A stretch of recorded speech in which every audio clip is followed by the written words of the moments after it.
Hi friends, welcome to my channel. విద్యాశాఖ నుంచి మనకు ఒక బంపర్ నోటిఫికేషన్ రిలీజ్ అయిందండి. అది కూడా 12th సర్టిఫికేట్ ఉంటే మీరు అప్లై చేసుకోవచ్చు.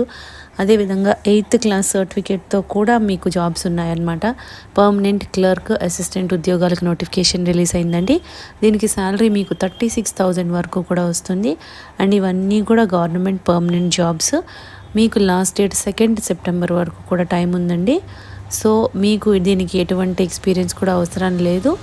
సో కంప్లీట్ జాబ్ డీటెయిల్స్ అన్నీ కూడా డైరెక్ట్ సైట్కి వెళ్ళి క్లియర్గా చెక్ చేద్దాము. కాబట్టి వీడియో ఎక్కడ మిస్ కాకుండా లాస్ట్ వరకు చూడండి ఫ్రెండ్స్. దీనికోసం మనం వెళ్ళాల్సిన వెబ్సైట్ ఏంటంటే మీరు employmentnews.gov.in, ఇందులో ఎంప్లాయ్మెంట్ న్యూస్లో నోటిఫికేషన్ రిలీజ్ అయిందండి. సో కంప్లీట్గా జాబ్ డీటెయిల్స్ అన్నీ కూడా చెక్ చేద్దాము. ఇది మీకు నేషనల్ ఇన్స్టిట్యూట్ ఆఫ్ హైడ్రాలజీ, మీకు సెంట్రల్ గవర్నమెంట్ సంస్థ, గవర్నమెంట్ ఆఫ్ ఇండియా కింద పనిచేస్తున్నటువంటి నేషనల్ ఇన్స్టిట్యూట్ ఆఫ్ హైడ్రాలజీ నుండి మనకి నోటిఫికేషన్ రిలీజ్ అయింది. అది కూడా వివిధ రకాల పోస్టులు ఇస్తున్నారనమాట. చూద్దాము. దీనికి మీరు ఇండియన్ సిటిజన్స్ ఎవరైనా కూడా అప్లై చేసుకోవచ్చండి. డైరెక్ట్ రిక్రూట్మెంట్ పద్ధతిలో తీసుకుంటున్నారు. అన్నీ కూడా గవర్నమెంట్ పొజిషన్స్ అనమాట. డీటెయిల్స్ అన్నీ కూడా చెక్ చేద్దాము. ఫస్ట్ పొజిషన్ వచ్చి మీకు సీనియర్ రీసెర్చ్ అసిస్టెంట్ ఉంది కదా, 3 వేకెన్సీస్ ఉన్నాయి. టెక్నికల్ గ్రేడ్ 3 వేకెన్సీస్ ఉన్నాయి. లోవర్ డివిజనల్ క్లర్క్ 5 ఉన్నాయి. స్టాఫ్ కార్ డ్రైవర్ దీనికి 2 వేకెన్సీస్ ఉన్నాయి. ఈ విధంగా మీకు లెవెల్ 7, లెవెల్ 3, లెవెల్ 2 ప్రకారం పే చేస్తారు. మనకి లోవర్ డివిజన్ క్లర్క్ వచ్చేసి 19,900 నుండి 63,200 వరకు బేసిక్ పే ఉంటుందన్నమాట. మీకు సెంట్రల్ గవర్నమెంట్ కాబట్టి అన్ని అలవెన్సెస్ కలుపుకొని 36,000 వరకు కూడా శాలరీ వస్తుందండి. సో మీరు ఇక్కడ అన్రిజర్వ్డ్ ఇస్తున్నారు కాబట్టి ఏ కేటగిరీ వాళ్ళైనా కూడా అప్లై చేసుకోవచ్చు అన్నమాట. దీనికి ఫస్ట్ మనం సీనియర్ రీసెర్చ్ అసిస్టెంట్కి మ్యాక్సిమం 30 ఇయర్స్ వరకు కూడా అప్లై చేసుకోవచ్చు. మినిమం 18 ఇయర్స్, మ్యాక్సిమం 30 ఇయర్స్ వరకు అప్లై చేసుకోవచ్చు. టెక్నీషియన్ గ్రేడ్ 3కి 27 ఇయర్స్ వరకు, 18 to 27 ఇయర్స్ వరకు అప్లై చేసుకోవచ్చు. అండ్ లోవర్ డివిజన్ క్లర్క్కి 18 to 27 ఇయర్స్ వరకు అప్లై చేసుకోవచ్చు. స్టాఫ్ కార్ డ్రైవర్కి వచ్చి మీకు 25 ఇయర్స్ మాత్రమే అప్లై చేసుకోవాలి అప్పటి వరకు. అదేవిధంగా గవర్నమెంట్ సర్వెంట్స్ అయితే 40 ఇయర్స్ వరకు కూడా ఇస్తున్నారనమాట.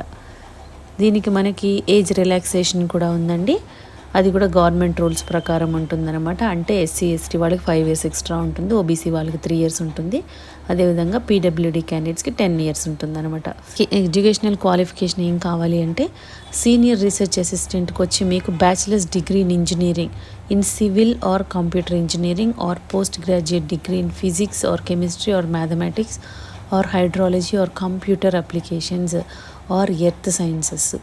సో మీకు ఫస్ట్ బీటెక్ అనేది సివిల్ ఆర్ కంప్యూటర్ ఇంజనీరింగ్లో, కంప్యూటర్స్లో చేసిన వాళ్ళు అప్లై చేసుకోవచ్చు.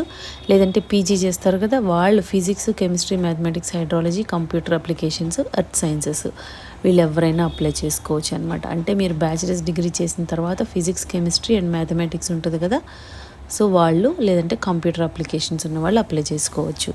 అండ్ మీకు టెక్నీషియన్ గ్రేడ్ 3 పొజిషన్కి వచ్చేసి passed high school with science from a recognised institution అంటున్నారు.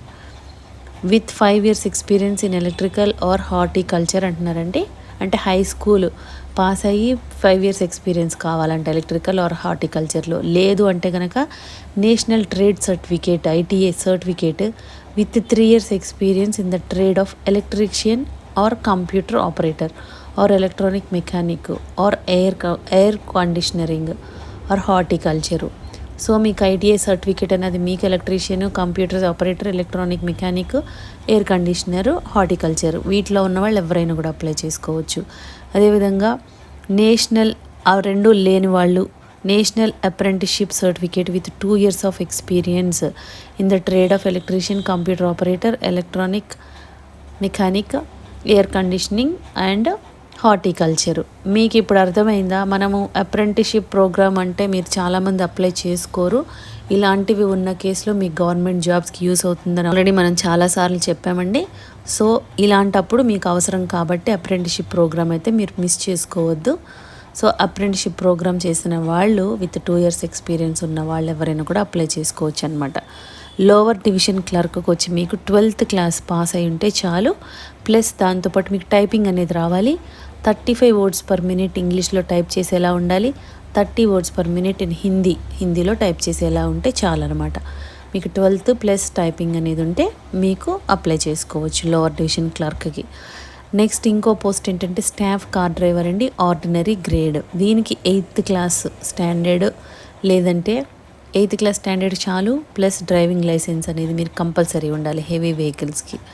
నాలెడ్జ్ ఆఫ్ మోటార్ మెకానిజం, మీకు మెకానిజం అంటే కొన్ని రిపేర్స్ వచ్చినప్పుడు, మైనర్ రిపేర్స్ వచ్చినప్పుడు మీరు దాన్ని రీప్లేస్ చేసేటట్టు ఉండాలి. Experience in driving, 3 years of experience in driving ఉండాలండి మీకు. Working knowledge of Hindi or English. So మీకు 8th class driving licence plus మీకు మోటార్ మెకానిజం తెలిసి ఉండాలి అండ్ 3 years ఎక్స్పీరియన్స్ ఉండాలి. అదేవిధంగా ఇంగ్లీష్ ఆర్ హిందీలో వర్కింగ్ నాలెడ్జ్ అనేది ఉండాలి. అండ్ డిజైరబుల్ 3 years హోమ్ గార్డ్గా కానీ సివిల్ వాలంట్. డిజైరబుల్ అంటున్నారు, ఇది మ్యాండేటరీ కాదు, పైన ఉన్నవన్నీ ఉంటే సరిపోతుంది మీరు అప్లై చేసుకోవడానికి. సో మీకు ఇది ఎలా అప్లై చేసుకోవాలి అంటే ఆన్లైన్లో మాత్రమే అప్లై చేసుకోవాలి. మీరు ఇది ఆన్లైన్లో అప్లై చేసిన తర్వాత మళ్ళీ ప్రింట్ తీసుకొని ఆఫ్లైన్లో కూడా పంపించాల్సి ఉంటుందండి. మీరు వెళ్ళాల్సిన వెబ్సైట్ ఇది www.nihroorke.gov.in. ఈ వెబ్సైట్కి వెళ్ళి మీరు ఆన్లైన్లో అప్లై చేసుకోవాలన్నమాట. మీకు అప్లికేషన్ ఫీజు ఎలా ఉంటుంది అంటే దీనికి కూడా తక్కువే ఉందండి, 100 రూపీస్ మాత్రమే ఉంది. రిమైనింగ్ వాళ్ళు అంటే ఎస్సీ ఎస్టీ పిహెచ్ క్యాండిడేట్స్ ఉంటారు కదా, ఫిజికల్లీ హ్యాండిక్యాప్డ్స్, వాళ్ళకి ఎటువంటి ఫీజు కూడా లేదు. రిమైనింగ్ వాళ్ళందరూ కూడా 100 రూపీస్ పే చేస్తే చాలన్నమాట. అప్లై ఆన్లైన్ ప్రొసీజర్ కూడా ఇక్కడ క్లియర్గా ఇస్తున్నారు చూడండి. ఈ వెబ్సైట్కి వెళ్ళి కెరీర్ అండ్ ఆపర్చునిటీస్ ఆప్షన్కి వెళ్ళి click here to apply online for advertisement number. So అది క్లిక్ చేస్తే ఫస్ట్ మీకు రిజిస్ట్రేషన్ చేసుకోవడానికి రిజిస్టర్ నవ్ అని వస్తుంది. ఆ రిజిస్టర్ చేసుకున్న తర్వాత మీరు అన్నీ కూడా డాక్యుమెంట్ సబ్మిట్ చేసి ఫైనల్ సబ్మిషన్ అనేది చేసిన తర్వాత మీకు ఇట్లా అప్లోడ్ చేయాలండి. ఏమేమి ఉన్నాయో అన్నీ కూడా మీరు క్లియర్గా చెక్ చేసుకోండి. మీరు 100 రూపీస్కి ఏదైతే 100 రూపీస్ అనేది ఫీ అనేది డీడీ తీయాలన్నమాట. ఆ డీడీ డీటెయిల్స్ కూడా మీరు ఇవ్వాల్సి ఉంటుంది. డీడీ డీటెయిల్స్ కూడా మీరు అప్లికేషన్ ఫిలప్ చేసేటప్పుడు ఇవ్వాల్సి ఉంటుందన్నమాట. సో ఫైనల్ సబ్మిట్ అని వస్తుంది అండి. ఫైనల్ సబ్మిషన్ అయిపోయిన తర్వాత మీరు అప్లికేషన్ని ప్రింట్ తీసుకొని హార్డ్ కాపీ అనేది కంపల్సరీ పంపించాలంట. సో గుర్తుపెట్టుకోండి, మర్చిపోవద్దు. ఆన్లైన్లో అప్లై చేసి మళ్ళీ ప్రింట్ తీసి దాంతోపాటు మీ టెస్టిమోనియల్స్ అన్నీ కూడా ఒక సెట్ జిరాక్స్ పెట్టి ఆ డీడీ ఏదైతే తీస్తారో అది పెట్టి ఇవన్నీ కూడా ఇక్కడ ఇచ్చారు కదా అడ్రస్, ఈ అడ్రస్కి పంపించాలన్నమాట. Speed post or registered post మాత్రమేనండి. స్పీడ్ ఆర్ రిజిస్టర్డ్ పోస్ట్లోనే పంపించాలి, ఈ అడ్రస్కి పంపాలి. అది కూడా మీకు ఎప్పటి వరకు అంటే 2nd September వరకు కూడా టైం ఉంది. సో అప్పటిలోపు పంపించేయాలన్నమాట. మీరు ఎన్వలప్ మీద ఇక్కడ మెన్షన్ చేయాలి ఇలాగా application for the post of అని, ఇక్కడ పోస్ట్ నేమ్ రాయాలన్నమాట. సో ఈ విధంగా ఉంటుంది ఫ్రెండ్స్. మీకు 8th class 12th class ITI apprenticeship వాళ్ళు, డిగ్రీ వాళ్ళు, బీటెక్ వాళ్ళు అందరికీ కూడా ఇస్తున్నారు పోస్టులు. కాబట్టి interested and eligible candidates chance miss చేసుకోకండి. సెంట్రల్ గవర్నమెంట్ జాబ్ అండి, అన్ని పర్మనెంట్ పోస్టులు. కాబట్టి ఇంట్రెస్ట్ ఉన్న వాళ్ళు ఇమీడియట్గా అప్లై చేసుకోండి ఫ్రెండ్స్.